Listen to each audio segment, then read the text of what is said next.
All right, Shalom. First and foremost, I want to give all praise, glory, and honor unto Yahawah, by Hashem, Yahawashi, by Hashem, Harakakwadash, and double honors unto the elders and apostles of GMS Great Millstone, and a sincere Shalom to Yahakim, bringing out this word in diligence and in truth. And so I'm going to play this video, and it's from TikTok. And it says, happened overnight at the Mexican border.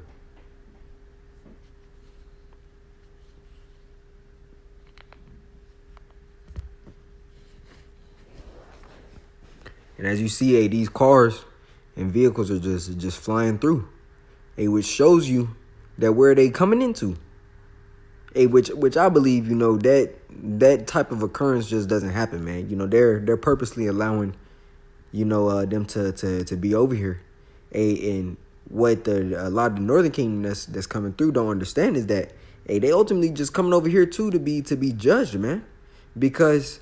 The scriptures tell us that this is going to be the place in which, or it's like one of the places when we go into the book of Revelation, 18th chapter, and many more verses, Joel 2, so forth and so on. This is going to be the place in which, all these nations that bend the bow are going to shoot at this place and spare no arrows, man. So, it's going to be a great judgment, that happens in America, man. America, though, the earth will not be destroyed. The scripture said the earth abideth forever. But America will, man. Thus saith the scriptures. Babylon the Great has to burn. And so a lot of them are going to come over here or coming over here for judgment. But before that judgment happens, we understand this. Yahawashi prophecy happening within a chronological order. And part of that order is that what? Before the fireworks show, so to speak, is going to be all hell.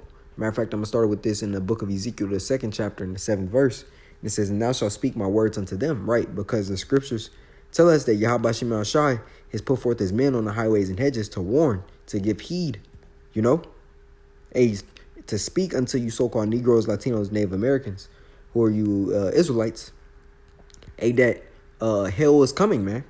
When we go into the book of what's that, Ecclesiastes, the 3rd chapter, it tells us there's a season for everything, man. A time of peace, a time of war, and that's the time we're in. This is a time of war. This is not a time of peace. And also when we go, also in the book of Ecclesiastes, it says, better to go to the house of mourning than the house of feasting, for the living will lay it to his heart, right? So back at 7, it says, and thou shalt speak my words unto them, whether they will hear or whether they forbear, right? Because regardless of whether you believe it or not, whether you want to take heed or not, the blood is off the prophet's hands. Our job is to warn. It says whether they will hear or whether they forbear, for they are a most rebellious house. Speaking about Jake, man.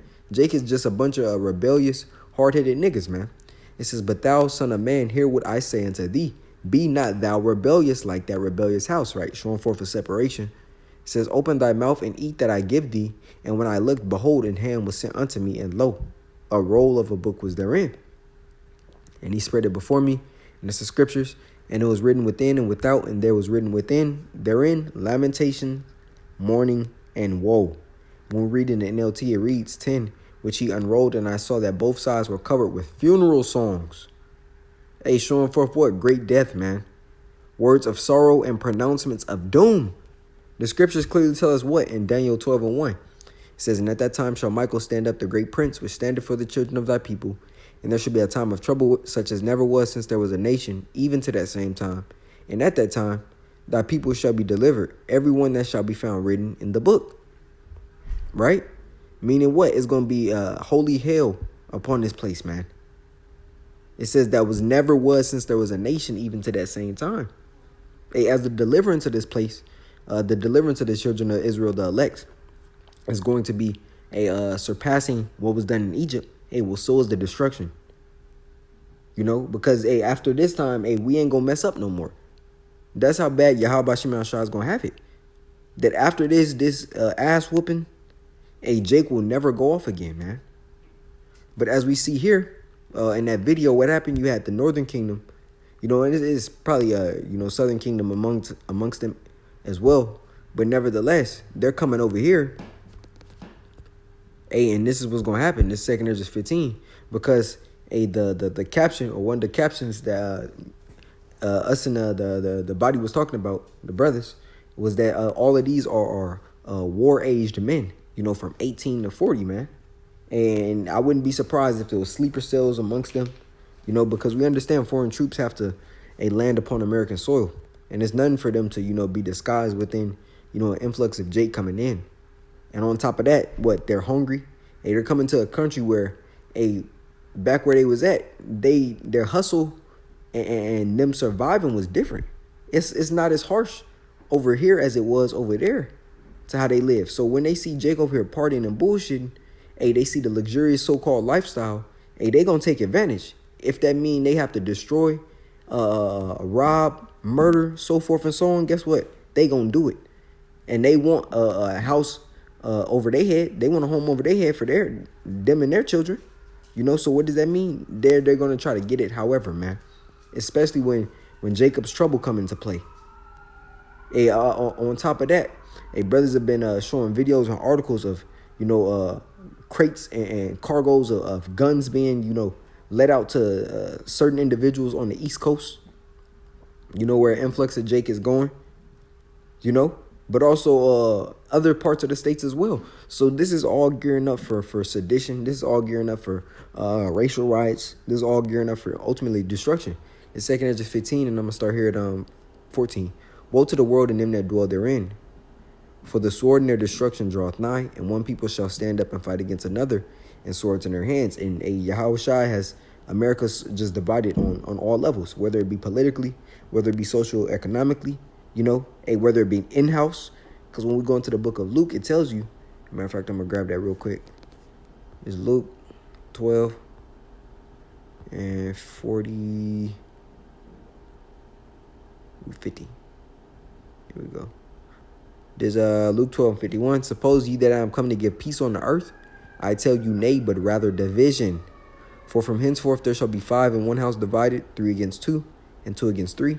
And the father shall be divided against the son, and the son against the father, the mother against the daughter, and the daughter against the mother, the mother-in-law against her daughter-in-law, and the daughter-in-law against her mother-in-law. So here you see division amongst houses. So now take that division amongst nations, take that division amongst races, so forth and so on, man. It's just going to be a lot of blood spilled. That's why the scriptures talks about, body shall be as dung upon the earth. Matter of fact,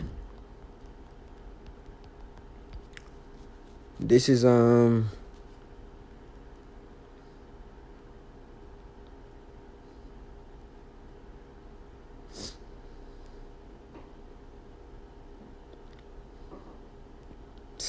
couple places.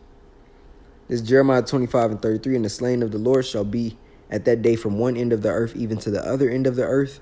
They shall not be lamented, neither gathered nor buried. They shall be dung upon the ground. 2 Hedge 16:23. And the dead shall be cast out as dung, and there shall be no man to comfort them. For the earth shall be wasted, and the cities shall be cast down. And even when we go into Jeremiah 16:4, and it reads, they shall die of grievous deaths. And Yahawashi is the king of terrors. It says, they shall not be lamented, neither shall they be buried, but they shall be as dung upon the face of the earth. They shall be consumed by the sword and by famine, and their carcasses shall be meat for the fowls of heaven and for the beasts of the earth. Now we see this in all, all the type of shows like Living Dead, so forth and so on. Shows like that, apocalyptic shows, show it well. That once the people are on the street, their bodies are disregarded. No one cares. They're just something else to walk over, you start to see them as rocks, so to speak, it becomes a normal thing, which that's going to bug people out too. But let's get back to the 2 Hedge. 2 Hedge 15. So like here. 2 Hedge 15. 15. For the sword in their destruction draweth nigh, and one people shall stand up and fight against another, and swords in their hands. For there shall be sedition among men, and invading one another. They shall not regard their kings nor princes, right? Politicians, so forth and so on. It says, in the course of their actions shall stand in their power. A man shall desire to go into a city and shall not be able, right? Because he is going to set up these checkpoints. It says, for because of their pride, the city shall be troubled, and houses shall be destroyed, and men shall be afraid. A man shall have no pity upon his neighbor, but shall destroy their houses with the sword and spoil their goods because of the lack of bread and for great tribulation. And that's exactly what's coming. So with all Jake, coming over here, there's just gonna be more competition, for survival, man. And ultimately, if you're not in the heads of Yahawah Yahawashi, you ain't gonna make it, man. You will not be saved if you're not of the elect. Elect in the 1/3, man.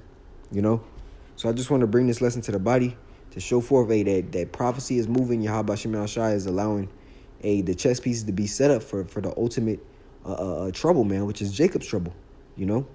So Lord willing, this lesson was edifying unto the body. I want to give all praises, glory, and honor unto Yahawah, Ba'ashem, Yahawashi, Ba'ashem HaRakakodash. The double honors unto the elders and apostles of GMS Great Millstone, and a sincere shalom to Yahakim bringing out this word in diligence and in truth. Shalom.